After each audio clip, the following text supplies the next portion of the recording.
basmalah, salawat kepada Nabi, kemudian kita baca surat Al-Fatihah. Mari kita mulai. A'udzubillahi minasyaitonirrajim. Bismillahirrahmanirrahim. Allahumma sholli ala Sayyidina Muhammad wa ala ali Sayyidina Muhammad. Bismillahirrahmanirrahim. Alhamdulillahirabbil alamin. Ar-Rahmanirrahim. Maliki yaumiddin. Iyyaka na'budu wa iyyaka nasta'in. Ihdinas siratal mustaqim. Siratal ladzina an'amta 'alaihim ghairil maghdubi 'alaihim waladdallin.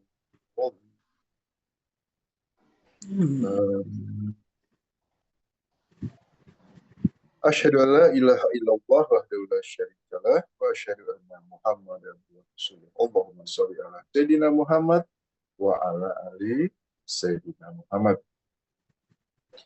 Segala puji dan syukur kita haturkan kehadirat Allah berkat rahmat karunia hidayahnya. Alhamdulillah pada pagi hari ini kita masih dapat dipertemukan dalam keadaan sehat walafiat. Tak lupa salawat dan salam kepada junjungan kita Nabi besar Muhammad Sallallahu Alaihi Wasallam beserta keluarga dan pengikutnya hingga akhir zaman. Sebagai rasa syukur kita, mari sama-sama kita baca hamdalah dan salawat kepada Nabi. Alhamdulillahirabbil alamin. Allahumma sholli ala Sayyidina Muhammad wa ala ali Sayyidina Muhammad. Menyiapkan waktunya, menyiapkan sarana Zoom-nya hingga insya Allah pada sholat subuh setiap hari Ahad kita adakan kajian mengenai ilmu kehidupan. Sekali lagi, karena yang tersampaikan nanti adalah bentuknya ilmu kehidupan, jadi bukan hanya sekedar tahu, bukan hanya sekedar metode, tapi kami berharap setelah tahu, kemudian dipahami dan dipraktekkan, dijalani, dipakai pada saat kita menjalani kehidupan ini, pada saat kita menjalani permasalahan demi permasalahan hidup. Nah, sesuai dengan judul kita pada pagi hari ini, judulnya agak unik, Master Key dalam menyelesaikan apapun permasalahan kita. Oke, baik kita bahas mengenai Master Key dulu ya. Master Key itu apa sih? Nah, pada saat misalkan ada hotel ya, satu hotel yang jumlah kamarnya 100. Office boy untuk membukanya perlu berapa kunci? Sekali lagi, 100. Ada suatu hotel, jumlah kamarnya ada 100 misalkan ya. 100 berarti. Office boy untuk membuka kamarnya dia perlu berapa kunci? 100 kunci kan? Nah, 100 kunci itu dia bawa-bawa untuk kunci nomor 1, kamar nomor 1, kunci nomor 1, kamar nomor 2, kunci nomor 2. Seterusnya. Jadi office boy akan membuka, andai kata dia ingin masuk, dia akan dengan membuka sesuai dengan kuncinya. Jadi ada 100 kunci. Pertanyaan berikutnya, kalau ownernya, pemilik hotel itu punya master key nggak? Punya satu kunci yang bisa ngebuka sekaligus nggak? Punya. Ada, punya. Iya. Jangan masa ownernya dia perlu, makanya yang namanya master key itu ada dimiliki untuk apa? Untuk menggantikan fungsi dari 100 kunci. Itu namanya master key. Jadi dengan satu kunci, dengan satu cara, maka semua tadi kan saya contoh ya, semua pintu itu bisa dibuka. Baik. Pada saat kita menjalani kehidupan ini, tentu kita dan pasti akan mengalami masalah itu. Kenapa? Itu memang sudah atas ketetapan Allah. Allah menguji, ya, manusia diciptakan dari setetes mani yang bercampur, kemudian Allah hendak mengujinya, itu bunyi ayatnya. Nah, Allah hendak mengujinya. Nah, dengan berbagai macam permasalahan. Dan kita ingin permasalahan kita cepat terselesaikan. Ingin masalah kita selesaikan gitu ya. Nah, pertanyaannya, kalau kita ingin menyelesaikan permasalahan hidup, Di mana kita mencari solusi? Pedoman petunjuk kita apa? Kepada Islam. Allah. Al-Quran. Allah. Ya, Kepada di mana Allah. kita carinya? Langsung tanya ke Allah atau ada Allah sudah berikan? Al-Quran. Sudah ada belum? Al-Quran. Al-Quran. Al-Quran itu adalah pedoman. Kita buka ayatnya ya.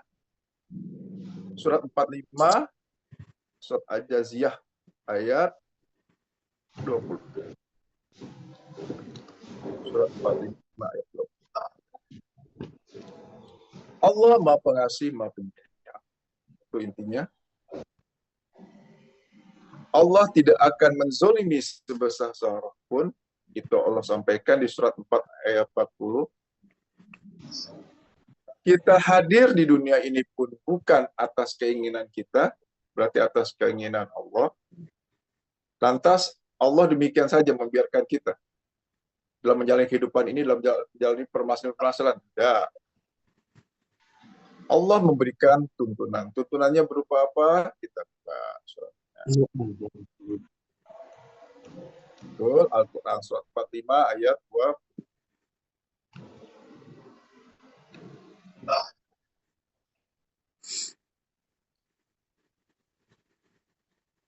Surat 45 ayat. Al-Aqaf. Nah, oke, silakan. Al-Quran ini adalah pedoman bagi manusia, petunjuk dan rahmat bagi kaum yang meyakini. Oh, kita hadir di dunia ini bukan atas keinginan kita, tapi keinginan Allah. Maha Pengasih, Maha Penyayang. Tentu Allah akan memberikan kemudahan-kemudahan atau guidance lah ya, manual booknya lah dalam menjalani kehidupan. Apa Allah sampaikan? Surat Al-Jaziyah 45 ayat 20. Al-Quran. Al-Quran ini adalah pedoman bagi semua manusia. Pedoman bagi manusia. Manusia itu bisa muslim, bisa non-muslim berarti ya. Jadi Al-Quran itu bukan hanya untuk umat Islam saja, tapi menjadi pedoman bagi manusia. Jadi penekannya adalah Al-Quran menjadi petunjuk dan rahmat bagi kaum yang meyakini. Jadi Al-Quran itu menjadi petunjuk dan menjadi rahmat bagi orang yang beriman, orang yang meyakini. Yakini apa? Yakin atas apa yang Allah sampaikan di dalam Al-Quran. Baik. Al-Quran terdiri dari lebih dari 6.000 ayat, 6.666 ayat ya. Demikian banyaknya ayat yang ada. Ya. Lantas, satu pertama, ayatnya banyak. Allah Maha Pengasih, Maha Penyayang. Allah kira-kira dalam menjalani kehidupan ini, dalam memberi petunjuk kita ini, Allah akan kasih kemudahan atau Allah akan mempersulit? Kemudahan. Allah pasti kemudahan. Artinya apa? Pada saat kita menjalani kehidupan ini, Allah kemudian berikan petunjuk. Ini loh Al-Quran. Ini loh pedomannya, ini loh petunjuknya. Nah, kemudian Allah karena Maha Pengasih, Maha Penyayang, tentu Allah memberikan kemudahan. Seperti tadi, Allah memiliki kuncinya enggak, master key-nya enggak untuk menyelesaikan apapun masalahnya. Allah Maha tahu. Allah Maha tahu, pasti. Seperti tadi aja, dalam suatu hotel, kalau office boy membuka pintu satu-satu kan, kunci nomor 1, kunci nomor 2, kunci. Tapi owner pemilik hotel tersebut pasti memiliki namanya master. Itu untuk memudahkan sehingga bisa mengakses, nggak perlu bisa mencari kuncinya mana ya. Gitu kan. Nah demikian juga pada saat kita menjalani kehidupan Allah Maha Pengasih, Maha Penyayang. Allah pasti juga memberikan master key dalam menyelesaikan permasalahan. Setuju nggak? Iya. Setuju. Orang kan bingung kan, 6.000 ayat nih mau pakai mana gitu kan, dan menyelesaikan. Nah, sekarang master key-nya apa? Nah, kalau yang jeli, yang pernah kan udah sering saya ulang-ulang, pasti udah tahu ayat. Cuman nggak sadar. Oh ini loh sebenarnya master key-nya. Oh ini loh sebenarnya caranya. Apapun permasalahan saya, entah masalah keuangan, entah masalah keluarga, entah masalah penyakit, ataupun bentuk apapun permasalahannya ini loh, masterkinya untuk menyelesaikan masalahnya ini sebenarnya udah ada, Allah sampaikan. Ayo, di Ihdinas ayat siratal apa? mustaqim kan? Bukan itu. Ihdinas siratal mustaqim. Itu mohon itu, ya Allah, tunjukilah hamba jalan yang lurus. Bukan itu masterkinya. Jiwa yang tenang. Masterki Jiwa yang tenang. Masterki itu apa? 55. Masterki itu apa? Master itu kan Kunci. cara kan, kuncinya kan. Berarti Kunci jiwa yang tenang bagaimana ya? kita mengakses. Al-Baqarah 25. Itu hasil. Al-Baqarah. Kejiwaan tenang itu hasil. Al-Baqarah Nah, sekali lagi. 255. Al-Baqarah Al-Baqarah 255.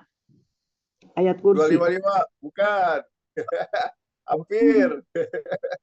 Sekali lagi, Al-Quran itu banyak, ada 6.000 ayat. Allah pasti akan mempermudah. Manusia ini loh, ada master key-nya. Jadi kalau istilah Pak Guru ya, kita sebenarnya itu nggak perlu tahu masalahnya. Jadi kalau udah tahu master key-nya, apapun masalahnya, kuncinya kan satu, master key itu kan. Masalah keuangan ini master key-nya. Ini solusi, ini caranya. Surat ada kemudahan itu ada kemudahan. Bukan. Itu hasil. Al-Ikhlas. Itu janji Allah. Bukan. Al-Ikhlas bukan Burika itu. pasti tahu. Burika. Sabar dan sholat. Burika, kayaknya Burika tahu nih. Ayo. Apa? Ya, surat An-Isra itu di mana kesulitan ada kemudahan. Itu bukan Pak Ustaz. Oh, bukan. Itu adalah janji Allah. Apa janji Allah? Hai manusia, nggak usah khawatir. Bersama Kusan ada kemudahan kok. Dijelaskan lagi. Bersama Kusan ada kemudahan. Bukan. Dan sabar. 185, 186. Al-Baqarah 185, 186. Bukan. Ini jelas kok. Langkah-langkahnya jelas. Oke, step-stepnya jelas. Jadi Allah nyampaikan. Dengan sholat dan Gitu kan. Benar, Pak Ustaz. Nah, Cara pertolongan apa? dengan iman, sabar dan apapun permasalahan kita, kalau Allah menolong selesai enggak? selesai. Enggak. Yuk kita yakin apapun permasalahan kita, kalau Allah menolong selesai. Kenapa? Allah sudah sampaikan di surat 10:107. Ujian permasalahan datang dari Allah. Dan hanya Allah yang bisanya menyelesaikannya. Kan gitu ya? Kajian sebelumnya sudah saya sampaikan. Berarti tinggal sekarang kita cari ayatnya yang menyatakan bahwa syaratnya Allah menolong. Benar nggak? Itu kan master key-nya itu kan? Ya, Asalkan iman. Allah menolong, semua masalah selesai. Tinggal sekarang kita lihat apa syarat Allah menolong. Al-Baqarah 153. Oke, kita lihat. Kita buka Al-Baqarah 153. Ada 2 ayat sebenarnya. Kita pakai Al-Baqarah 153 dulu ya. Kita tahu apapun permasalahan hanya Allah yang bisa menyelesaikan. Kalau masalah itu bisa kita selesaikan sendiri, itu bukan masalah namanya. Justru masalah itu memang tidak bisa terselesaikan. Itu namanya masalah. Nah, Allah sudah sampaikan di surah 10:107 hanya Allah yang bisa menyelesaikan. Kita lihat untuk supaya Allah menolong kita untuk menyelesaikan apapun bentuk permasalahan kita, ini syarat. Ini yang selama ini kita sudah sering bahas. Yuk silakan. Wahai orang-orang yang beriman, mohonlah pertolongan kepada Allah dengan sabar dan sholat. Sungguh Allah beserta orang-orang yang sabar. Oke. Allah sampaikan clue-nya. Ini master key-nya. Ya. Wahai orang yang beriman, mohonlah pertolongan kepada Allah dengan sabar dan sholat. Sungguh Allah beserta orang-orang yang sabar. Innallaha ma'as. Oke. Berdasarkan Al-Baqarah 153. Syarat Allah menolong apa? Berikan yang lain biasanya enggak. Sabar dan sholat. Nah, itu kan. Salah. Kurang. 3 syaratnya. Yuk. Orang yang beriman. Sebelah sekali lagi. Nah, wahai orang yang beriman, beriman dulu. Kemudian perbaiki sabar, perbaiki sholat. Sholat. Ingat di sini, wahai orang yang beriman. Jadi beriman dulu, sabar, kemudian sholat. Kita lihat sekarang. Wahai orang yang beriman. Beriman itu apa artinya? Iman itu apa sih? Yakin. Percaya. Yakin ya? Yakin. Yakin kan? Wahai orang yang beriman.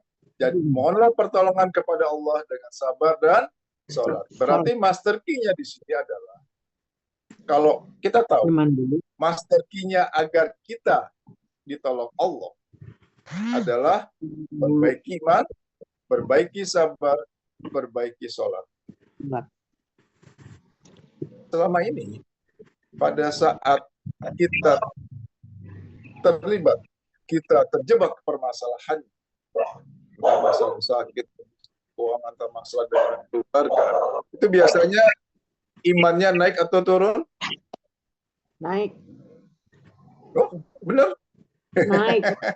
Ya, Naik.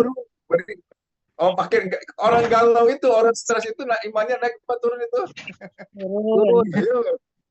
Itu. Jadi sabar apa sensitif? Sensitif. Sabar atau sholatnya jadi khusyuk atau makin sholatnya makin pikirannya makin jalan-jalan? Jalan-jalan. Tidak. Ya, kebalik-balik kan selama ini kan. Justru pada saat kita ada permasalahan hidup, kita nggak fokus ke memenuhi syarat Allah menolongnya, tapi malah kita terjebak ke permasalahan. Ingat tadi, Al-Quran itu adalah pedoman untuk seluruh manusia. Dia menjadi petunjuk dan berkah bagi orang yang meyakini. Berarti ayat-ayat Al-Quran itu, apa yang Allah sampaikan itu menjadi berkah bagi orang yang beriman kan? Meyakini itu beriman berarti. Oke, berarti sekarang kita lihat.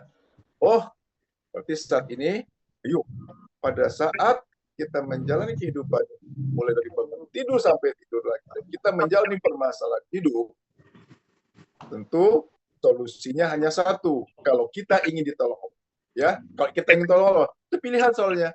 Ada orang yang merasa bahwa masalah itu dia harus menyelesaikan. So, silakan kerjakan. So, silakan cari solusinya. Tapi ada pilihan yang kedua. Manusia, kan kita tahu bahwa ayat 10:107. Oh, hanya Allah yang bisa menyelesaikan. Hanya Allah yang bisa menyelesaikan permasalahan kita. Itu, maka kita minta tolong kepada Allah supaya Allah bisa menyelesaikan permasalahan kita.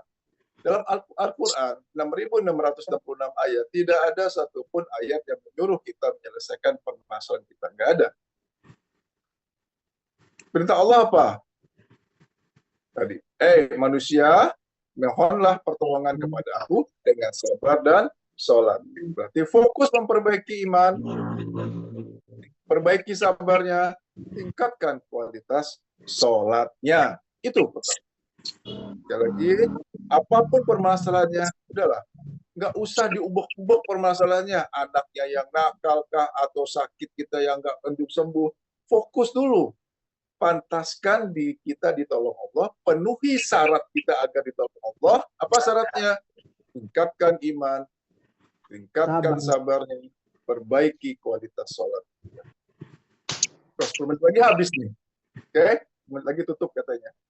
Nanti masuk lagi ke... Nanti masuk lagi ya, Baik, soalnya kita lihat sekarang. waktunya. Kenapa harus yang beriman dulu? Hai orang yang beriman. Surat 64 ayat 11. Ayat itu kan turun nggak semata, oh kebetulan. Kenapa urutannya iman, sabar, sholat? Kenapa bukan sholat, sabar, iman gitu ya? Ini kita lihat. Yakin dulu. Yakin dulu. Kenapa harus yakin dulu? Nah, kita lihat di sini. Surat 64 ayat 11. At-Tagabun ayat 11. Orang pusing, orang panik, orang galau.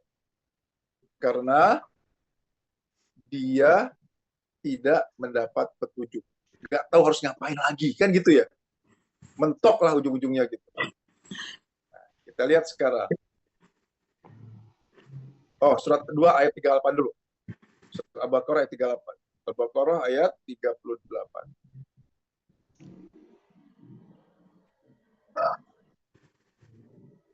Oke, silakan.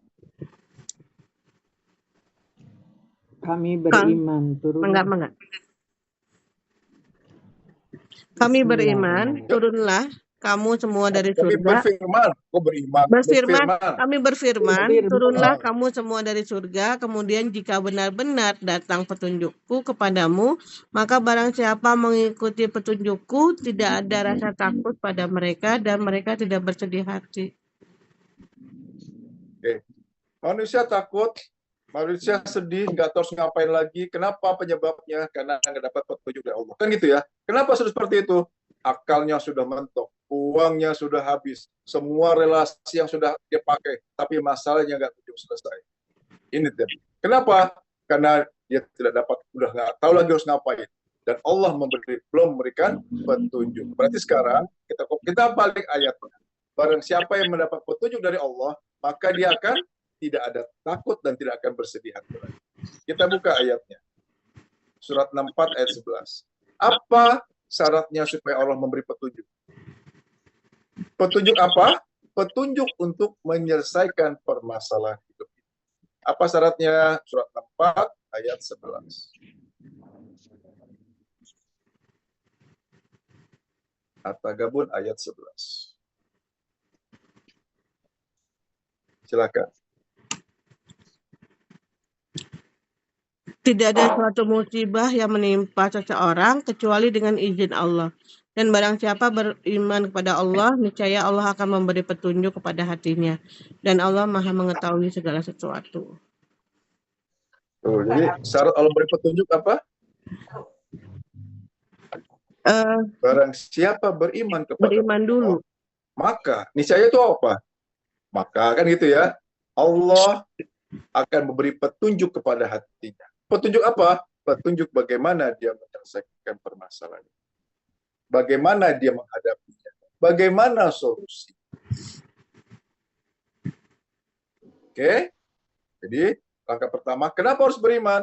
Karena barang siapa yang beriman, maka Allah akan memberikan petunjuk. Jadi, langkah pertama, beriman. Yakin dulu. Yang namanya beriman. Iman itu perlu proses nggak? Saya ulangi lagi, kita bahas mengenai iman. Iman itu perlu proses nggak? Perlu. Iman, Yuk. perlu. Perlu. Mau berapa lama prosesnya? Setahun? Sebulan? Umur hidup. Seumur hidup. Waduh, berarti susah dong yang iman. Mengimaninnya kelamaan. Menyakini Allah kelamaan. Kalau yakin, misalkan gini, iman itu apa? Yakin ya. Ya. Supaya kita yakin Bu Lea ini baik atau tidak, betul. Seminggu, 2 minggu, sebulan, 2 bulan, oh setelah bergabung mungkin 2-3 bulan, oh benar, Ibu Lea itu orangnya baik. Kepada Allah, apakah iya Allah itu Maha Pengasih, Maha Penyayang? Apakah iya yang di Al-Quran itu benar? Apakah iya Allah itu Maha menepati janjinya? Itu perlu proses nggak? Atau itu juga harus yakin? Perlu ikhtiar. Perlu proses. Perlu proses juga. Oke. Nggak perlu banget, kan udah ada Al-Quran ya. Manusia, ini dia. Ini yang terjadi. Kenapa? Kenapa tadi? Kenapa Al-Quran itu nggak menjadi pedoman, nggak menjadi petunjuk? Karena itu tadi diproses. Apa iya ya? Kalau saya perbaiki sabar sholat, maka Allah menolong. Apa iya ya?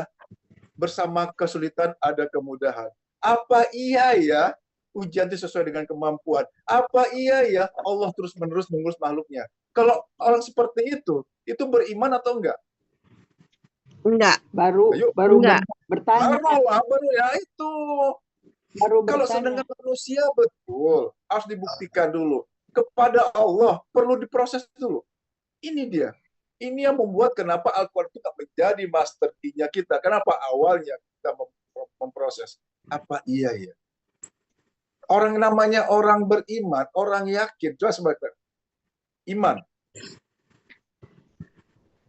Beriman. Iman itu, misalkan gini, iman itu apa artinya? Percaya atau yakin. Oke. Kalau iman itu, misalkan gini, ini air putih. Air lah gitu ya. Kan ketutup nih nggak tahu. Saya bilang, air ini rasanya manis, misalkan gitu. Coba dulu dong. Nah, coba dulu. Ya. Ya. Oh, ternyata tawar. Sekarang, kalau sudah dicoba, terbukti, masih perlu pakai iman nggak? Enggak, salah jadinya kalau iman itu. Justru iman itu sesuatu yang memang belum terbukti, belum kita bisa jangkau. Apa contoh yang paling sederhana? Isra Mi'raj. Itu yang sesuatu yang belum terjangkau oleh kita, tapi kita yakin nggak ada? Iya. Yakin nggak ada kejadian? Yakin. Sesuatu yang masih terjangkau oleh akal dan sudah terbukti itu nggak perlu iman. Justru iman itu kita perlukan. Kenapa? Kita sesuatu hal yang kita belum tahu, hal yang goib. Apa yang goib? Kapan masalah kita selesai? Kapan hutangnya lunas? Kapan sakitnya sembuh? Justru di kondisi-kondisi seperti inilah pada saat akal tidak bisa menjangkau, akal kita sudah mentok, iman diperlukan di sini. Kalau masih bisa pakai akal, ngapain pakai iman? Ya tadi. Coba, saya kasih pertanyaan sederhana. 1 tambah 1 sama dengan 2. Perlu pakai iman? Enggak, pasti kan? 1 tambah 1 sama dengan 2. Gula rasanya manis, perlu pakai iman? Enggak, udah pasti kok yang namanya gula rasanya manis. Nah, sekarang pertanyaan berikutnya. Akar 325 ditambah 24 pangkat 3 dikali 3 kosinus 5 dibagi 2/6, hasilnya sama dengan 7. Ayo, pilihannya adalah percaya atau tidak. Jadi kapan iman dipakai? Kapan keyakinan kita pakai? Setelah akal itu mentok. Akal udah nggak bisa menjangkau, pakailah namanya keyakinan. Makanya, kenapa orang itu sempat ada yang bunuh diri? Karena pada saat akalnya sudah mentok, dia nggak tahu harus ngapain lagi. Dia nggak ganti ke alat berikutnya. Dia nggak switch. Allah memberikan 2 alat bantu. Yang namanya akal, yang satu lagi keyakinan atau iman. Pada saat akalnya sudah mentok, dia sudah nggak tahu apa-apa lagi, dia bertahan di pakai alat yang tersebut, maka terjadi depresi, stres, bahkan nggak jarang bunuh diri. Harusnya pada saat sudah mentok, ganti dong alat. Apa alatnya? Keyakinan. Apa keyakinan kita? Oh, yakin bersama kesulitan ada kemudahan. Oh, yakin Allah itu Maha Pengasih, Maha Penyayang. Allah berjanji tidak akan berdosa sengsara pun. Oh, yakin yang namanya rezeki Allah jamin. Semua makhluk bergerak bernyawa Allah jamin rezekinya. Oh, yakin kenapa Allah mengurus terus bahkan tidak tidur tidak mengantuk. Tuh. Jadi iman tuh perlu proses nggak? Perlu dong. Masih perlu proses? Enggak perlu. Hah? Pak, ini yang terjadi. Sama sekali. Coba tadi. Al-Quran itu bagi orang yang beriman atau orang yang berlogika? Coba. Jadi berkah itu siapa? Orang meyakini kan? Meyakini tadi kan bahasanya. Al-Quran itu akan berfungsi, akan menjadi petunjuk dan berkah bagi orang yang meyakini. Ingat tadi.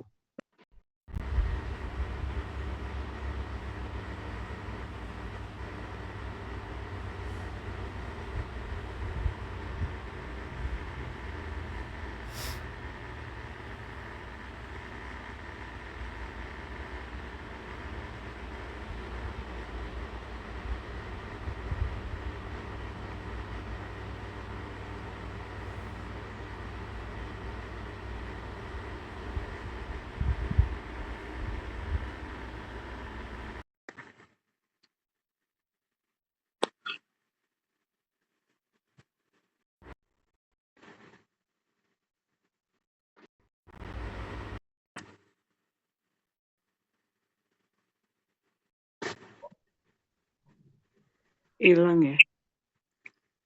Udah. Oke. Enggak. Ya. Baik. Inilah yang terjadi saat ini. Al-Quran itu diproses dulu apa iya ya. Yang namanya kalau sudah terbukti nggak pakai keyakinan lagi, nggak perlu pakai iman lagi. Justru sesuatu yang nggak terjangkau oleh logika kita, sesuatu yang belum bisa kita logikakan, sesuatu yang di luar nalar kita, itu namanya perlu keyakinan. Itu namanya Iman. perlu iman. Makanya di awal tadi adalah, wahai orang yang beriman, yakin dulu. Ya. Baru kemudian sabar dan sholat. Kenapa? Di luar sana banyak orang bilang, oh saya eling, ya saya sabar. Kok seperti itu? Tapi dia nggak beriman kepada Al-Quran. Pak Iza mari. Ayat tadi berlaku nggak? Enggak. Tanda-tanda adalah, hai orang yang beriman, yakin dulu. Ya. Ya, untuk yakin itu tadi. Satu, kita akan memproses. Kalau udah terbukti, nggak perlu nama yakin. Mau berapa lama proses? Ini yang terjadi. Kenapa? Kita harus ikhtiar, Pak Ustadz. Betul, harus ikhtiar. Tapi ikhtiarnya seperti apa? Ini yang kita...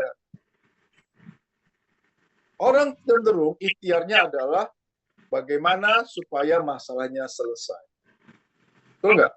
Sakitnya bagaimana sembuh. Dia pancing cari dokter, sana sini cari alternatif untuk pengobatannya.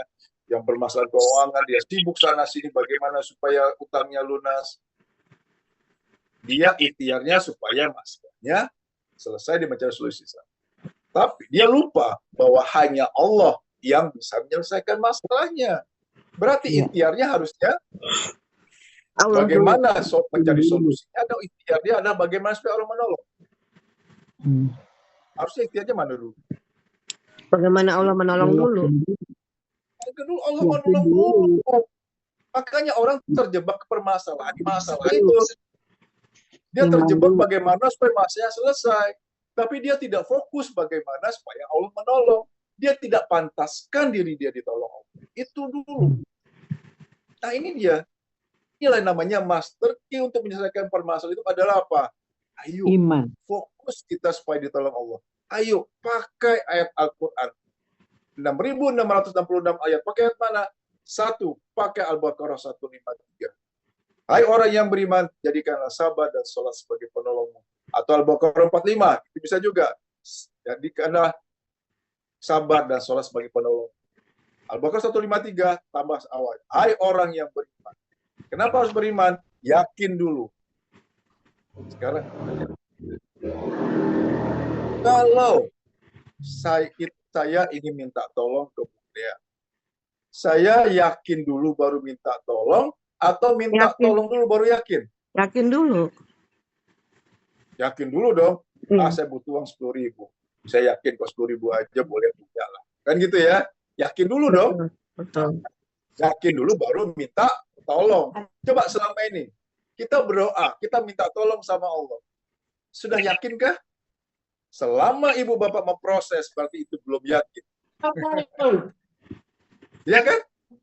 Ini yang terjadi selama ini. Kenapa memproses seperti itu? Karena kita terbiasa memakai akal, memakai logika. Oh gitu aja kok nggak bisa. Percuma di sekolah yang tinggi-tinggi. Masalah sederhana itu kamu nggak bisa menyelesaikan. Kan gitu. Kan masalah itu kamu yang harus menyelesaikan.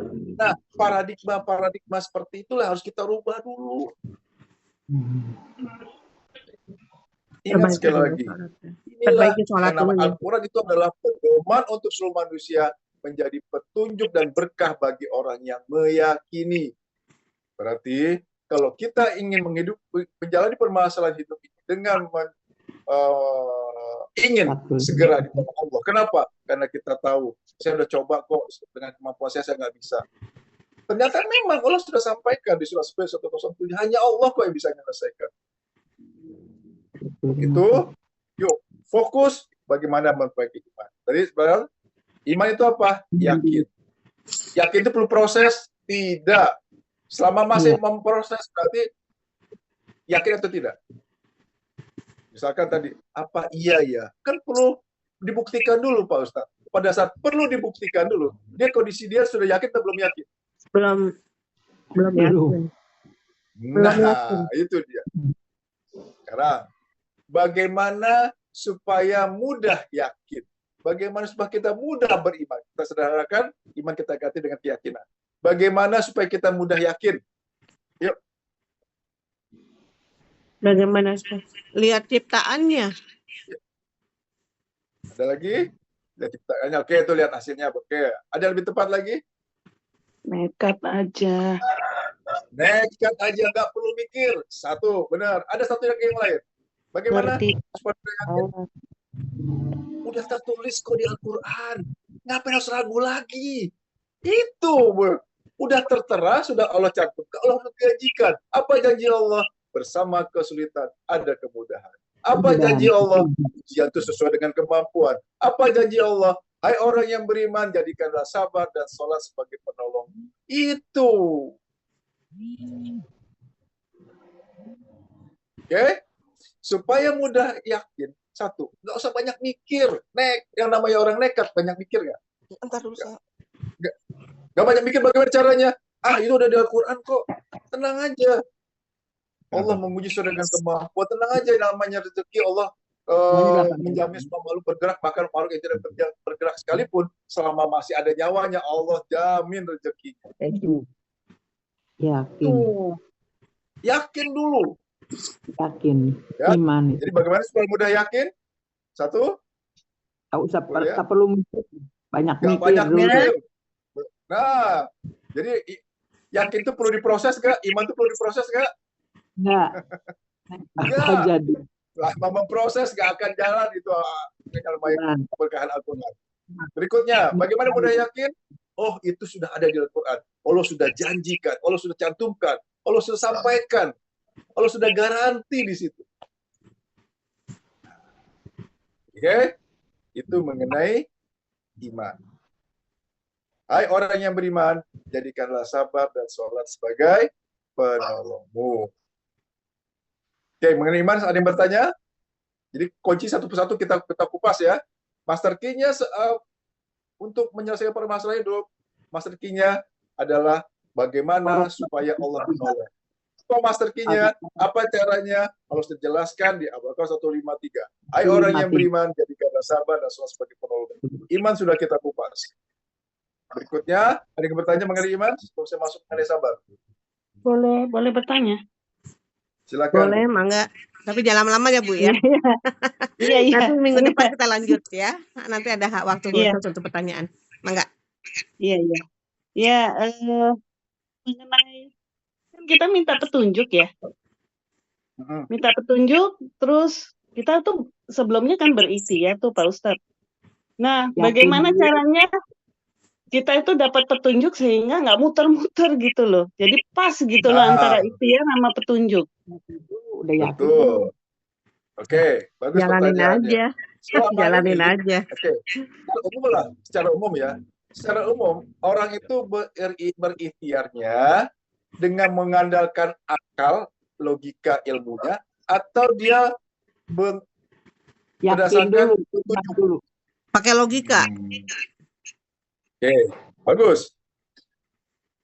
Pada saat sakit batuk-batuk, secara logika, kemana dia datang? Spesialis paru. Ya kan, ke dokter, cari spesialis paru. Bahkan nggak mempan juga, masuk kemudian ke rumah sakit yang spesialis bidangnya itu. Nggak juga lari keluar, itu kan, itu pakai logika kayak gitu kan. Kenapa? Karena logika seperti itu. Itu yang orang umum lakukan. Pada saat ada permasalahan utang, apa yang dia lakukan berikutnya? Pontang-panting cari uang sana, sini. Betul?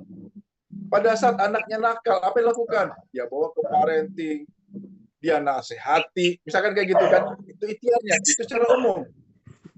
Kalau seperti itu dilakukan, berarti dia berikhtiarnya berdasarkan akalnya, berdasarkan logikanya. Bisa terjadi, bisa selesai, bisa tidak. Nah, permasalahannya berikut. Kita ingin uji coba dulu. Kan biasanya gini. Iya. Sakit. Dicoba ke dokter umum dulu. Puskesmas lah kayak umum. Oh, nggak bisa. Lari ke rumah sakit yang berikutnya. Lagi berikutnya. Bahkan sampai keluar negeri yang dananya ada. Nah, udah kemudian nggak bisa sama sekali. Baru kemudian dia mentok, dia nyerah kan? Apa nyerahnya? Ya Allah, saya nggak tahu deh. Baru berserah diri sama Allah. Artinya apa? Biasanya kita melibatkan Allah itu di awal, tengah, apa di akhir? Biasanya. Di akhir. Di akhir. Kembali Udah nggak bisa, udah mentok. Nah, ini yang terjadi. pertanyaannya sekarang. Bagus ya Bunda tanyakan tadi. Di balik Kalau itu memori. dilakukan, berarti kita melibatkan Allahnya di akhir. Padahal kita tahu hanya Allah yang bisa menyelesaikan. Berarti libatkan Allah itu di awal. Bagaimana caranya supaya Allah itu minta petunjuk Allah itu di awal. Petunjuk Allah itu bisa lewat mimpi, nggak harus lewat mimpi. Petunjuk Allah itu datang, bisa Allah akan utus orang datang, tetangga misalkan, kerabat kita datang.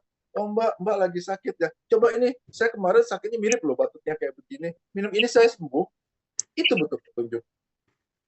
Atau tiba-tiba ting, cukup ke dokter ini saja. Nah, ini yang terjadi, ini testimoni. Pada saat sakitnya parah banget Pak, udah 5 hari panasnya nggak turun, nggak bisa masuk makanan, cuma minum sedikit, itu pun katanya pahit banget. Kita murid-muridnya, termasuk keluarganya, kan ingin segera bawa Pak Guru ke rumah sakit, toh ada jaminan kesehatan, toh juga dana juga insya Allah kita siapkan. Tapi Pak Guru bilang apa? Oh nggak apa-apa kok. Wah, hari ke-6 makin parah. Hari yang ke-7, nah berikutnya apa kata Pak Guru? Ayo kita berangkat sekarang. Oh, sekitar senang kan? Tujuannya pasti bawa ke dokter yang paling ahli gitu kan? Karena kita tahu ini sakitnya udah bukan penyakit yang ringan. Apa kata Pak Guru? Kita ke puskesmas aja. Oh, mohon maaf, bukan maksud merendahkan puskesmas. Kan obatnya standar lah ya. Ya sakit itu juga, ya pilek itu juga gitu kan. Apa yang terjadi? Begitu ke puskesmas, ketemu dokternya, dokter bilang apa? Oh, Bapak udah nggak apa-apa kok, ini vitamin. Coba, kok secara logika kita ikuti, pasti sudah masuk ke rumah sakit, ini rumah sakit, itu, wah, udah segala macam lah yang akan kita lakukan. Ini, Bunda. Jadi, pelajarannya apa? Ayo, libatkan Allah itu di awal. Bagaimana libatkan Allah itu di awal? 1. Pakai Al-Baqarah 153. Hai orang yang beriman, jadikanlah sabar dan sholat sebagai penolong. Oh, berarti sebelum saya berikhtiar, saya libatkan Allah dulu. Bagaimana caranya? Yang pertama, saya yakin hanya Allah yang bisa menyelesaikan. Saya yakin kalau Allah memberikan petunjuk, maka masalah ini akan selesai. Itu dulu, yakin dulu. Allah yang mengobati. Ya, kuncinya yakin dulu. Selama ini kan enggak, kita ikhtiar. Namanya orang ikhtiar, betul ikhtiar itu tadi adalah ikhtiar kita bagaimana supaya kita pantas ditolong Allah. Itu dulu ikhtiar pertamanya. Supaya kita dapat petunjuk. Sampai dapat petunjuk apa tadi? Allah akan memberi petunjuk bagi orang yang meyakini kan. Balik lagi ke yakin. Bagaimana sebenarnya yakin? Saya sampaikan tadi, nggak usah banyak pikir. Nggak usah diolah lagi, nggak usah diproses lagi. Yakin, bersama kesulitan kemudahan. Yakin, oh ini sudah sesuai dengan kemampuan saya kok.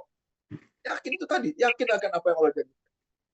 Nah, setelah yakin tadi, baru kan, pertama, jadi kuncinya apa, Bunda? Yakin dulu, Allah yang menolong, kemudian pantaskan, penuhi syarat kita untuk ditolong. Itu prosesnya. Jelas, Bunda? Ya, Ustaz. Bagaimana caranya supaya dapat petunjuk? Kan intinya itu. Selama ini, pada saat permasalahan hidup, kita fokus bagaimana mencari solusinya. Mencari solusinya. Istilahnya lapor Milih dulu mana? ya Pak Ustadz. Mencari tahu atau diberitahu. Lebih enak mana? Kita cari tahu atau diberitahu? Mencari tahu. Mencari tahu capek dong. Bisa dapat, bisa enggak. Pontang-panting, muter sana, muter sini. Kalau diberitahu, langsung ketemu nggak? Oh iya, diberitahu. Diberitahu. Oh itu. Selama ini kita mencari tahu. Kenapa kita mencari tahu? Karena kita merasa kita mampu. Kenapa kita merasa bahwa kita yang harus menyelesaikan? Kenapa gitu aja kok nggak bisa? Itu hal yang kecil. Saya punya kok pengalaman ada. Itu orang yang mencari tahu. Kan mendingan diberitahu. Supaya syarat diberitahu apa tadi? Yakin kan? Ya. Ya berarti kalau orang yakin, kita lihat sekarang. Ibu, Bapak sudah beriman? Yuk, jawab dong. Hah? Sudah. Sudah beriman? Menurut saya sudah beriman. Iya Iya. dong, kalau di KTP tulis kok ada apa agamanya Islam. Oke? Sudah. Menurut saya sudah beriman. Iya. Kita lihat. Syarat apa ciri ya? Ciri orang yang beriman itu apa menurut Al-Quran? Easy going. Yakin Nekat. dulu. Surat. Bukan. Ciri orang yang beriman. Tenang. Cirinya. Tenang. Surat Jiwa yang 10, tenang. ayat 623. Hah? Menurut itu hasil. Oh. Yang tenang. Ciri orang yang beriman. Nah, kita lihat. Menurut saya sudah beriman. Menurut Al-Quran, apa ciri orang yang beriman? Surat Yunus, surat 10 ayat 62 63. Surat Yunus. Ayat 62 63. Oke, silakan. Ingatlah wali-wali Allah itu tidak ada rasa takut pada mereka dan mereka tidak bersedih hati. Lanjut, ayat berikutnya. Yaitu orang-orang yang beriman dan senantiasa bertakwa. Nah, kita lihat satu-satu, kita lihat pas ayatnya ya. Ingatlah, wali-wali Allah itu tidak ada rasa takut pada mereka dan mereka tidak bersedih hati. Wali-wali Allah. Siapa wali-wali Allah? Para rasul. Para nabi. Bukan hanya mereka. Ya, dijelaskan. Siapa tuh wali-wali Allah? Yaitu orang yang beriman dan senantiasa bertakwa. Jadi, kalau orang yang beriman itu masih ada rasa takut dan sedih, aduh, kapan ya masalah saya selesai? Aduh, kenapa ya kok anak saya gak berubah-ubah? Oh, kenapa ya masalah? Apa iya ya, apa bisa? Masih ada rasa takut seperti itu gak? Kalau orang yang beriman. Harusnya. Tidak. Kalau masih ada rasa takut dan kadang-kadang masih bersedih hati, ayo tingkatkan kualitas iman. Itu kunci. Orang sering bilang gini kan, Pak Ustadz, saya sudah beriman, saya sudah sabar, saya sudah sholat. Tapi kalau Allah nggak menolong, menurut saya, menurut kita sudah beriman. Kita sudah sabar, kita sudah sholat. Kita lihat, ciri orang yang beriman apa? Al-Quran. Ini dia, ini surat Yunus, ayat 663. Sungguhnya wali-wali itu nggak ada rasa takut. Mereka nggak takut lagi dengan permasalahan itu. Mereka nggak takut lagi apa mau sembuh atau tidak. Mereka nggak takut lagi mau selesai mau tidak. Mereka nggak takut lagi mau berubah atau tidak. Dan mereka tidak ada rasa takut dan bersedih. Itulah ciri orang yang beriman dan senantiasa. Yuk, yang sekarang masih ada rasa takut, khawatir, kadang-kadang sedih. Nah, berarti perlu ditingkatkan imannya. Itu mengenai iman. Jelas ya? Ya. Ingat, iman itu fondasinya. Semua iman itu adalah fondasi pada saat kita menjalani kehidupan ini. Yakin dulu. Ya. Pertanyaannya, iman, yakin itu pasti benar apa enggak?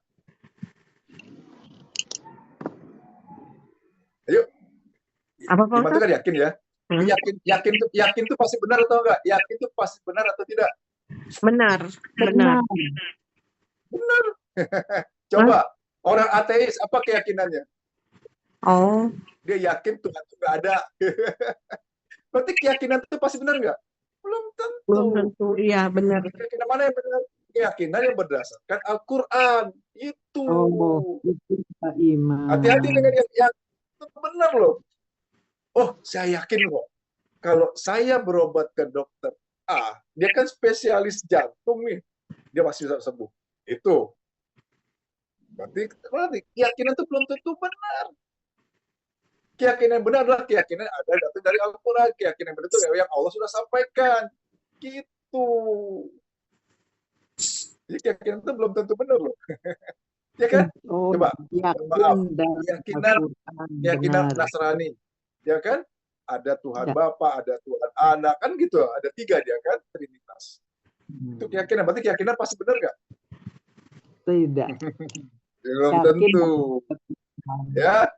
Berarti keyakinan kita bisa saja salah kalau tidak berdasarkan Al-Quran. Makanya bagaimana keyakinan itu benar? pakai Itu ada petunjuk. Bagaimana supaya dapat petunjuk? Yakin dengan apa yang sudah Allah janjikan. Nggak perlu mikir lagi, nggak perlu diproses lagi. Oh, sudah ada kok di Al-Quran. Gitu cara. Baliknya ke sana. Oke, itu mengenai iman. Lanjut, ada yang bertanya mengenai iman?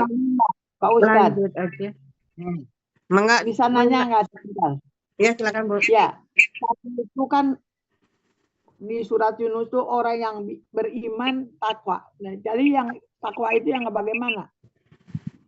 Oke, Tadi di takwa surat itu nanti Yunus kita bahas. Takwa itu kita bahas sesi khusus ya. Sederhana Oh, aja. iya. Takwa itu taat deh.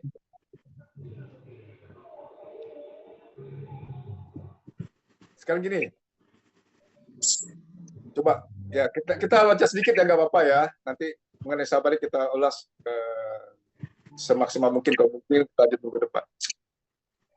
Oke, ada yang bisa jawab takwa itu apa?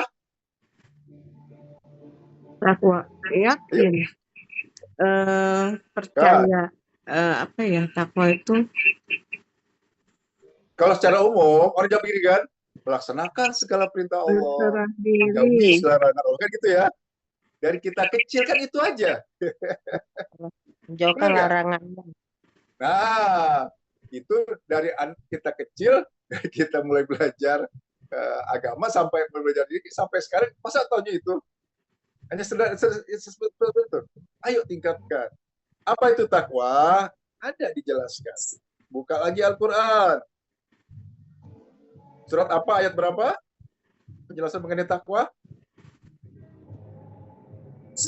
Ayat ini sering dibaca. Ini dia. Dan mungkin yang sudah hafal. Al-Baqarah ayat 2 dan kita terus. Alif Lam Mim nggak perlu ya. Untuk Allah yang taat. Oke, lanjut. Ayat 2 sampai berikut. Baca. Ini penjelasan mengenai takwa. Kitab Al-Quran ini tidak ada keraguan padanya, petunjuk bagi mereka yang bertakwa, yaitu mereka yang beriman kepada Petunjuk bagi yang mereka yang bertakwa. Oke, stop dulu. itu. Petunjuk bagi mereka yang bertakwa. Jadi Al-Quran ini nggak ada keraguan dan menjadi petunjuk bagi orang yang bertakwa. Siapa yang orang yang bertakwa?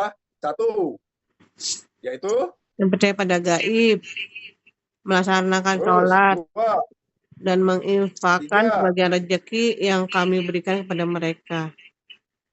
Dan mereka yang beriman kepada Al-Quran diturunkan kepadamu Muhammad dan kitab-kitab yang telah diturunkan sebelum engkau, dan mereka yakin adanya akhirat.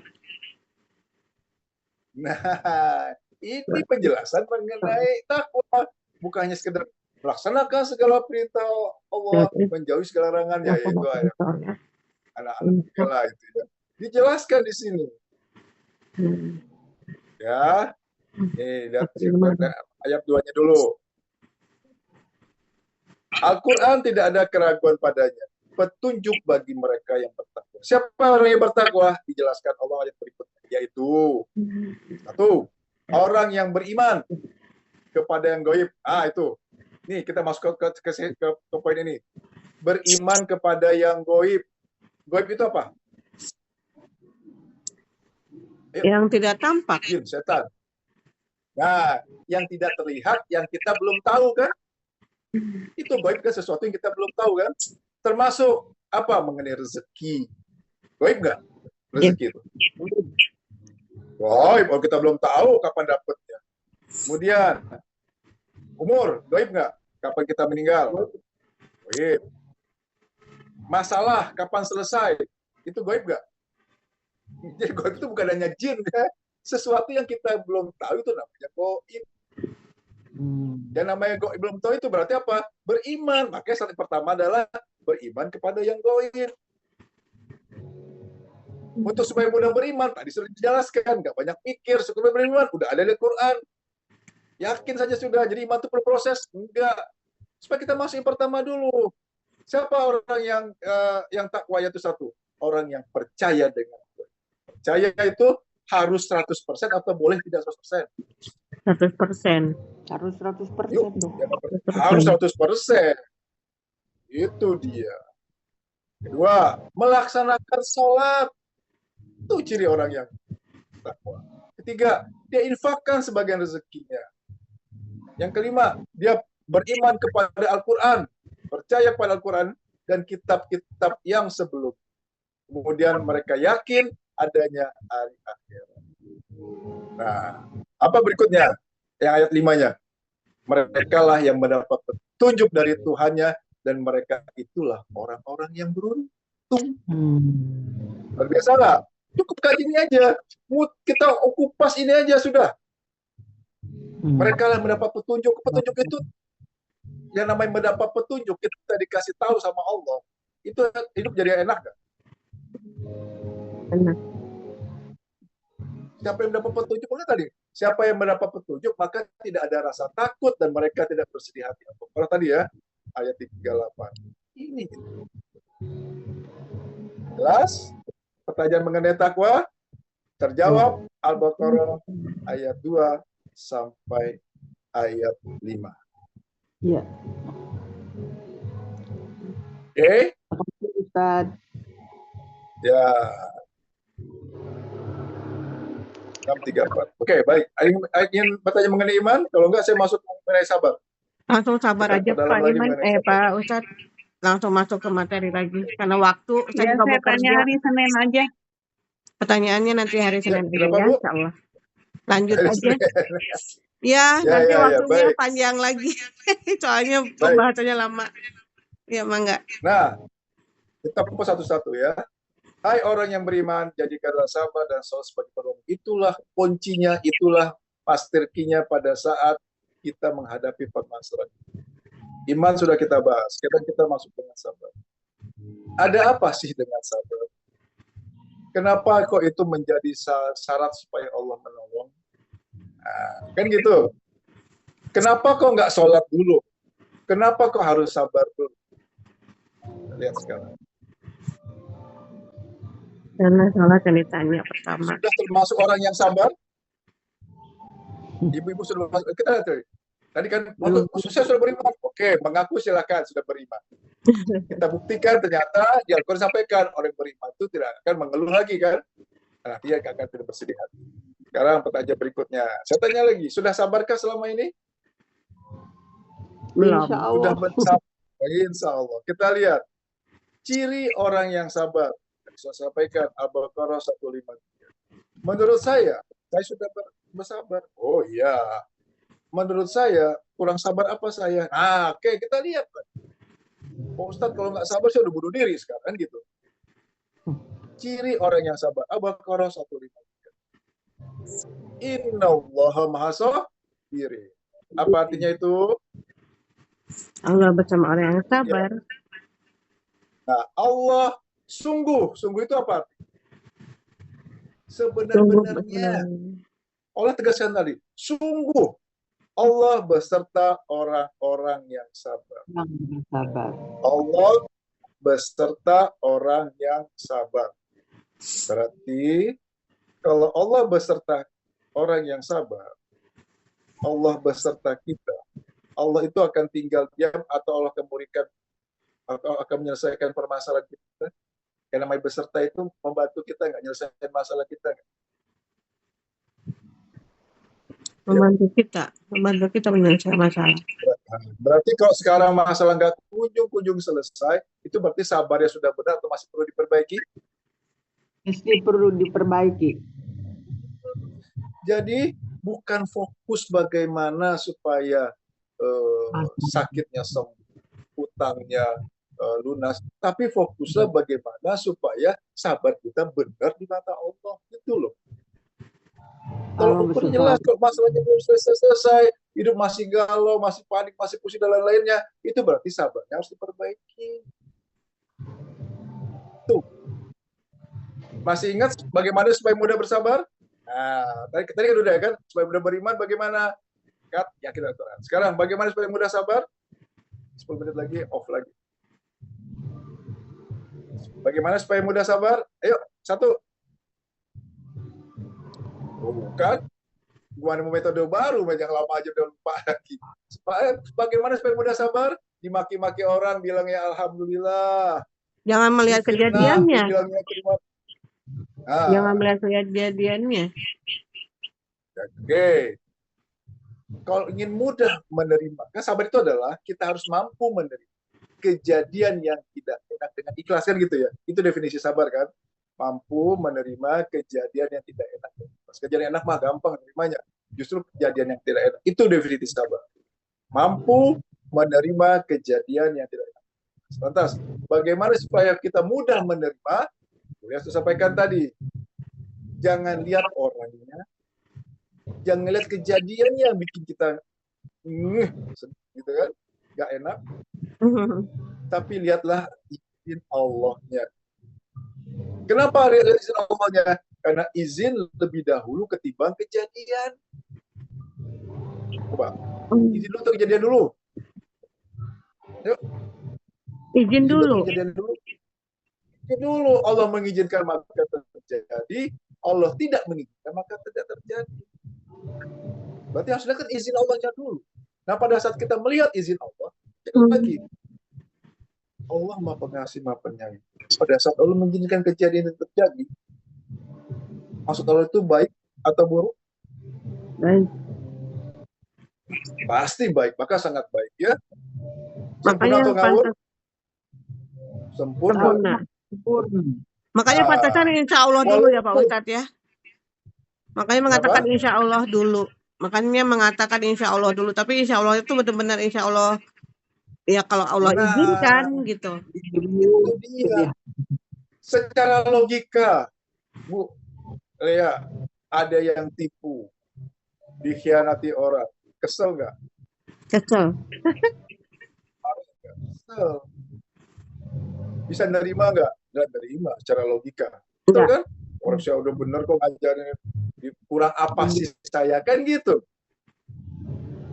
Secara keyakinan, ini sudah atas izin Allah. Izin Allah itu pasti sempurna dan pasti masuk ke baik. Kita terima nggak jadinya? Terima. Insya Allah. Nah, makanya tadi, berarti kan awalnya tadi, hai orang yang beriman, yakin dulu. Itu makanya awal ayat tadi adalah, hai orang yang beriman, yakin, oh saya terima ya Allah. Pasti masuk baik, walaupun saya belum tahu baik gimana. Kok sakit makin lama makin parah ya? Saya terima ya Allah. Ini pasti masuk baik. Kenapa? Yakin? Oh, maksud Allah itu baik. Oh, kenapa? Kalau saya sakit, saya menerima, insya Allah Allah akan gugurkan dosa-dosa saya. Oh, saya dizalimi orang, saya difitnah orang, saya ditipu orang. Oh, pada saat kondisi ini terjadi, Allah sedang memberikan ujian kepada saya, berarti Allah sedang dekat dengan saya. Pakai keyakinan kayak gitu. Ingat, orang yang terzalimi itu doanya mudah dikabulkan kan? Insya Allah. Jadi pada saat terzalimi, harusnya senang atau sedih harusnya? Senang. Kenapa senang? Kenapa senang? Karena inilah saatnya Allah dekat dengan kita. Allah akan kabulkan doa orang yang terzalimi itu, doanya mudah dikabulkan. Makanya hati-hati pada saat kita menzalimi orang lain, doanya itu mudah dikabul. Kenapa mudah dikabulkan? Allah sedang dekat dengan. Makanya orang Palestina itu hebat banget ya. Nah, nggak usah itu. Anak yatim yang kemudian dia nggak ada yang memperhatikan, secara nggak langsung kita berarti kan menzolimi kan? Hati-hati. Kalau kemudian apalagi dengan sengaja mengambil haknya orang yang ada. Hati-hati dengan orang yang terzolimi. Jadi itu ya. Jadi kenapa harus sabar? Pantaskan kita supaya Allah bersama dengan kita. Oh, innallaha ma'as-sabir. Allah beserta orang-orang yang sabar. Berikutnya, kenapa harus sabar dulu? Harus menerima dulu. Apapun yang kita lakukan, kita lihat selama ini. Kita kupas mengenai sabar satu lagi, kita dalam. Selama ini, pada saat kita berdoa, itu sadar nggak? Sebenarnya kita itu menolak apa yang sudah Allah putuskan. Allah, coba, pada saat kita berdoa secara umum, sadar tidak disadari, itu kita sebenarnya komplain sama Allah, nolak sama Allah. Apa contohnya? Yuk. Nggak sadar kan? Ya, pada saat saya sakit, ya Allah, tolong ya Allah, sembuhkan saya ya Allah. Yang namanya minta seperti itu sama juga komplain sama Allah nggak, Allah sudah kasih sakit. Ya Allah, tolong ya Allah, lunasin dong hutang saya ya Allah. Itu sama juga komplain sama Allah nggak, Allah sudah tetapkan dia kena hutang. Ya Allah, anak saya rubah dong ya Allah, sama juga komplain nggak sama Allah? Sama juga dia menolak apa yang Allah sudah putuskan nggak? Ini yang nggak kita sadari selama. Dan kita berdoa Pak Ustaz. Betul. Doanya setelah kita terima dulu. Ya Allah, saya terima sakit ini, pasti masuk baik ya Allah. Ya Allah, saya terima kondisi ini utang dan lunas, pasti masuk baik ya Allah. Alhamdulillah. Saya terima ya Allah, hamba sudah punya anak, orang lain belum punya anak, dan kondisi saat ini dia sedang nakal, saya terima ya Allah. Kenapa? Ini sudah ke atas keinginanmu, sudah atas ketetapanmu. Hamba terima dulu ya Allah. Alhamdulillah. Setelah menerima, baru doa. Ya Allah, tolong ya Allah, jadikanlah anak saya taat beribadah. Tolong ya Allah, saya nggak ingin dalam keadaan berhutang. Tolong ya Allah, berilah kami kesembuhan. Tuh, manfaatkan duduk di antara doa sujud. Rabbil firli warhamni wajbuni warfaqni warzukni wahdini. Ya Allah, beri saya petunjuk ya Allah. Itu baru angkanya seperti itu. Jangan ujung-ujungnya langsung ikhtiar, ujung-ujungnya langsung doa, padahal kita belum menerima. Orang yang bersabar bersama Allah, orang yang tidak sabar bersama siapa? Setan. Iblis. Itu dia. Libat pantaskan kita bersama Allah dulu. Bagaimana saya terima ya Allah? Bagaimana supaya mudah menerima? Jadi nggak enak. Jangan lihat orangnya, jangan lihat kejadiannya, lihat izin Allahnya. Kenapa harus lihat izin Allah dulu? Karena izin lebih dahulu ketimbang kejadian. Allah mengizinkan maka terjadi oleh sebab, oh ini sudah atas izin Allah. Izin Allah itu bagaimana? Oh sempurna pasti baik. Secara akal, secara logika memang difitnah nggak enak, ditipu memang nggak enak, tapi secara keyakinan pasti masalah lebih baik. Gitu. Perlu belajar. Mengenai siapa? Oke. Berikutnya. Kenapa orang kemudian sulit untuk bersabar? Atau bahkan dia bilang sabar itu ada batas. Karena belum tahu apa manfaatnya sabar. Sehingga seakan-akan sabar itu hanya sekedar sudahlah. Sabar itu sulit kok. Mudah diucapkan, tapi sulit dilakukan. Pertanyaan kita. Sabar itu perintah Allah atau enggak? Perintah Allah. Perintah Allah. Tadi Al-Baqarah. Oke. Ada kali Al-Baqarah. Betul. Allah Maha Pengasih, Maha Penyayang.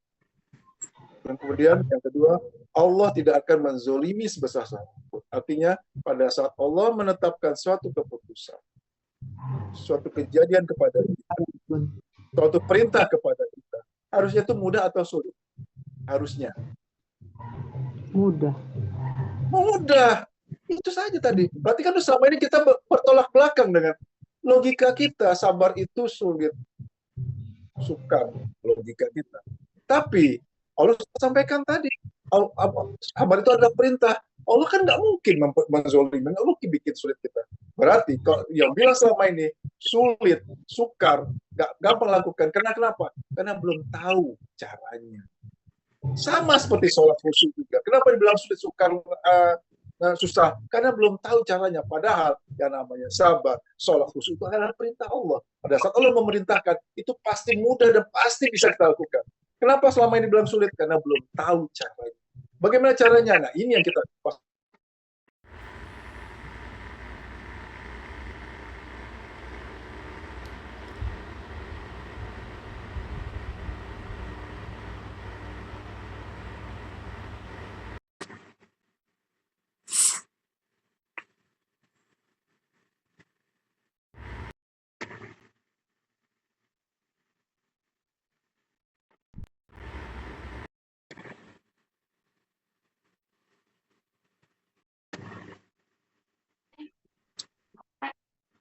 Mohon maaf ya.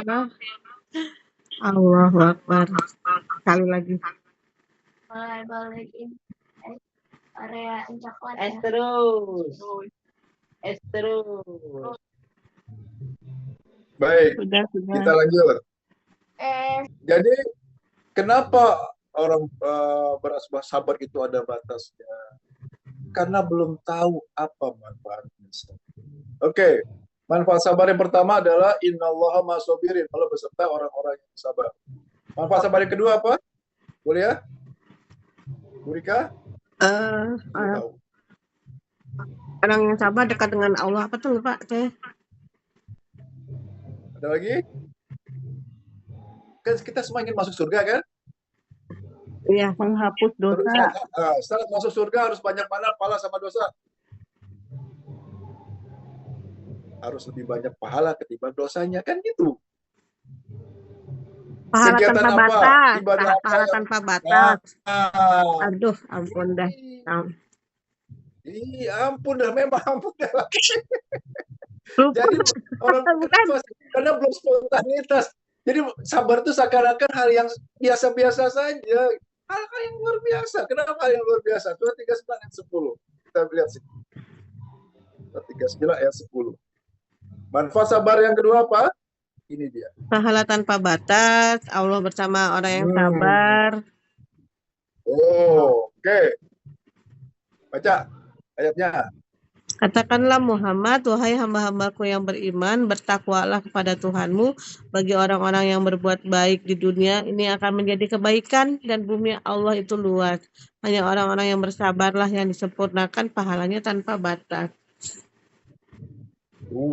Hanya itu ada pilihannya. Enggak ada. Nggak ada pilihan lain. Hanya. Carilah Quran. Tidak ada satupun yang Allah berikan bonusnya, kompensasinya, pahala tanpa batas, kecuali hanya orang yang bersabar. Sholat ada hitungannya, sedekah ada hitungannya. Allah Maha Baik. Allah kasih kesempatan kita untuk dapat pahalanya banyak. Bagi siapa? Bagi orang yang bersabar. Bagaimana caranya Allah supaya kita dapat pahala tanpa batas?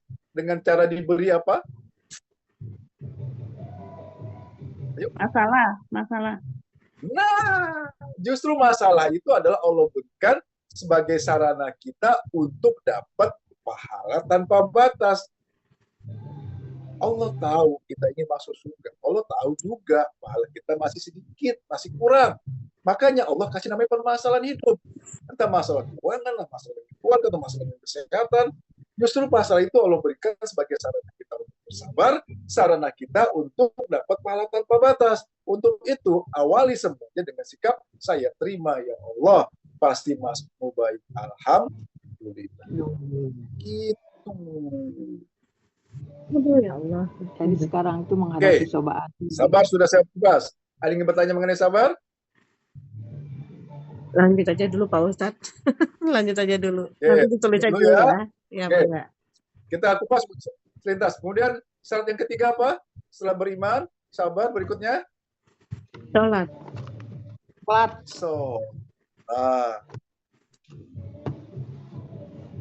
Sama pertanyaan seperti tadi. Sudah sholat? Insya Allah. Nah, kita lihat ciri-cirinya orang yang sudah sholat. Surah 70 ayat 19 sampai 22. Menurut saya sudah sholat. Tadi saya sudah sholat subuh. Kemarin tadi malam sholat maghrib. Demikian. Saya sudah sholat. Menurut saya sudah sholat. Menurut Al-Quran, apa ciri yang orang sudah sholat? Surah 70 ayat 19 sampai 22. Ayat-ayat ini saya sampaikan supaya kenapa? Kita introspeksi diri. Merasa silakan, tapi tolak ukurnya adalah kita lihat Al-Quran. Surah 70 ayat 19 sampai 22. SOP. Silakan. Sungguh manusia diciptakan bersifat suka mengeluh. Apabila dia ditimpa kesusahan, dia berkeluh kesah. Dan apabila mendapat kebaikan harta, dia jadi kikir.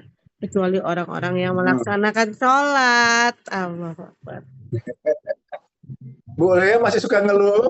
Nggak tahu ya. Ibu-ibu, bapak yang mengeluh? Ya Allah. Di sini.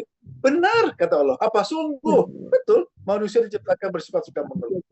Ditimpa kesusahan, dikasih permasalahan hidup, yang ngeluh aja berkeluh kesah. Dikasih kemudahan rezeki, ada harta, jadi pelit, jadi pikir. Kecuali orang yang melaksanakan sholat. Jadi kalau kadang-kadang masih ngeluh, kadang-kadang pelitnya masih datang, masih mikir-mikir, buat saja masih kurang Pak Ustadz, apalagi buat sedekah, kan gitu kan?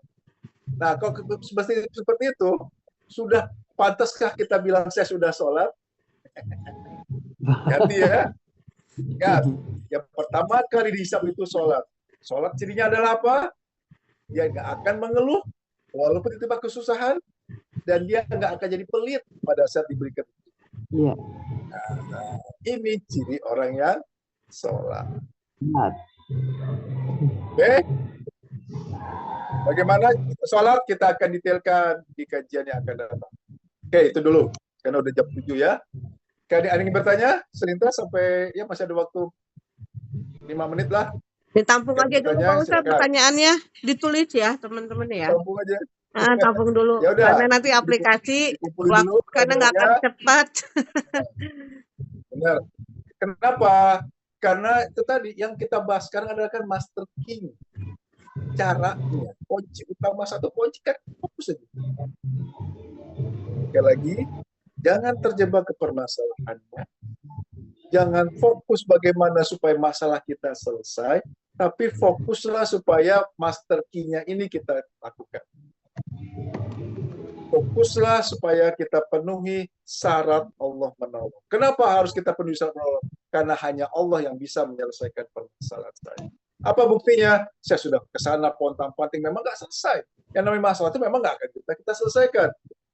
Surah 10 ayat 1 itu Allah menjelaskan.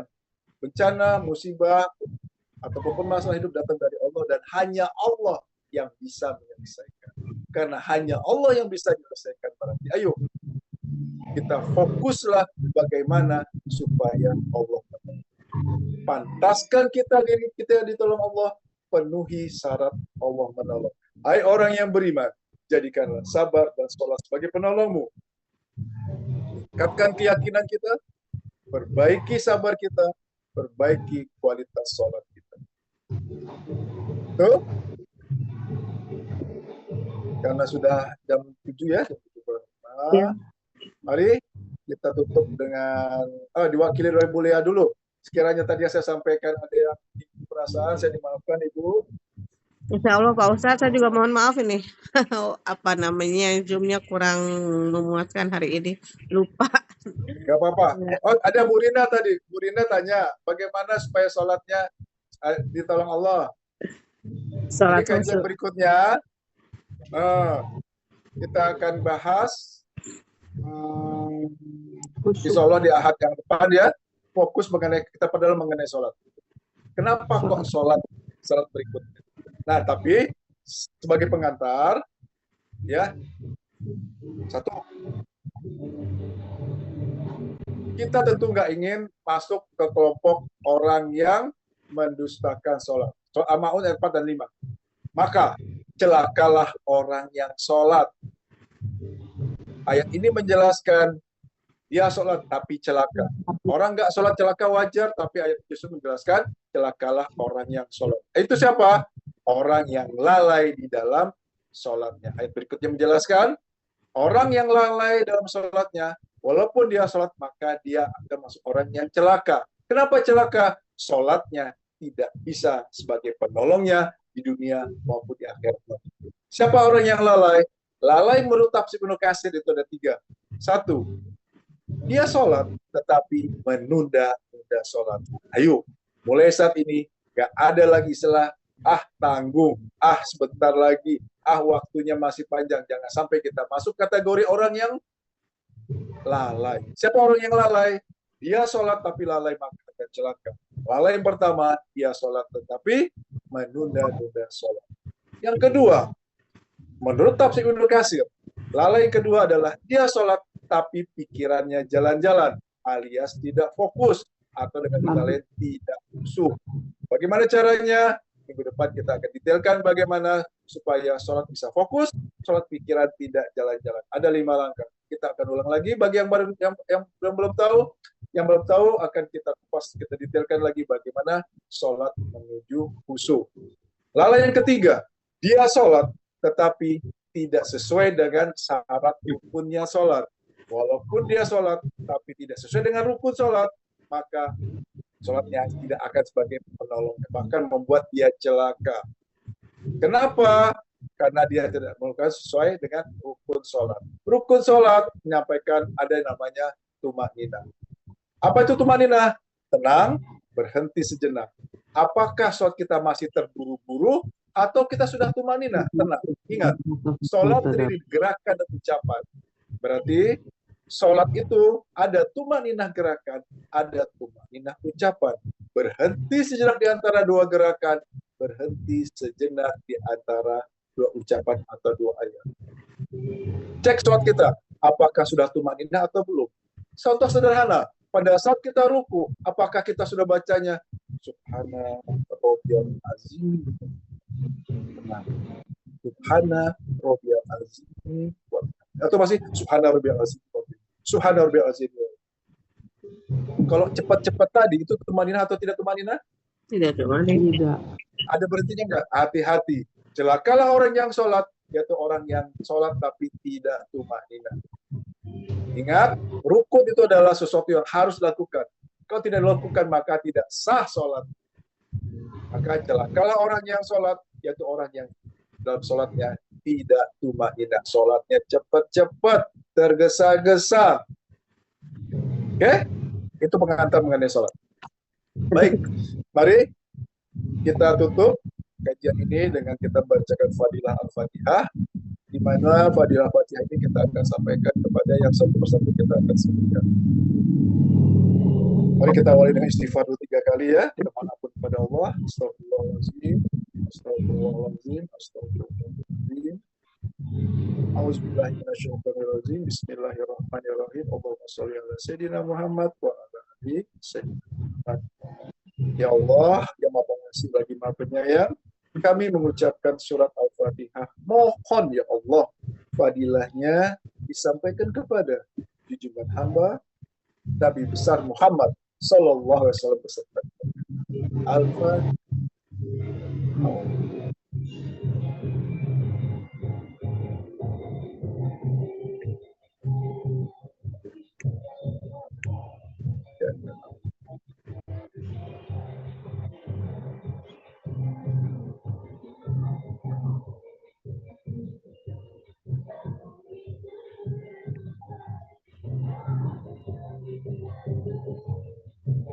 Ya Allah, yang Maha Pengasih dan Penyayang, kami mengucapkan surat Al-Fatihah. Mohon ya Allah, fadilahnya disampaikan kepada guru-guru kami, kepada kedua orang tua kami dan kedua orang tua kami, kepada ibu kandung kami yang bernama sebutkan nama kita masing-masing,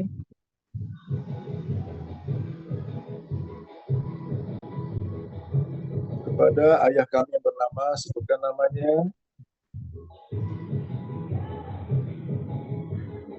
kepada ibu mertua kami yang bernama sebutkan namanya, kepada ayah mertua kami yang bernama sebutkan namanya, dan kepada seluruh anggota keluarga kami, kepada anak-anak kami yang bernama sebutkan nama anak kita masing-masing.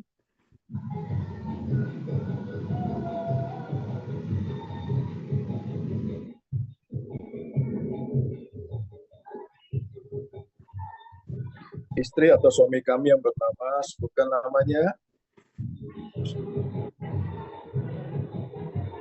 dan kami sendiri yang hadir pada hari ini sebutkan nama kita masing-masing.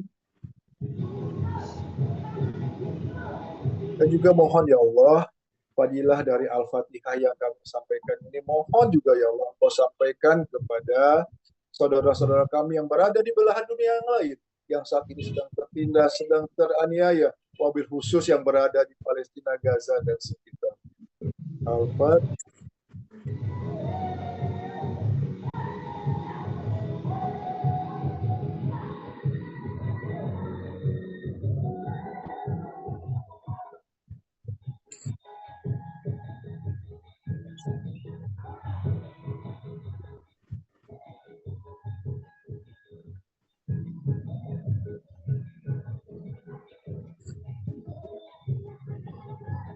Silakan dilanjutkan dengan doanya masing-masing.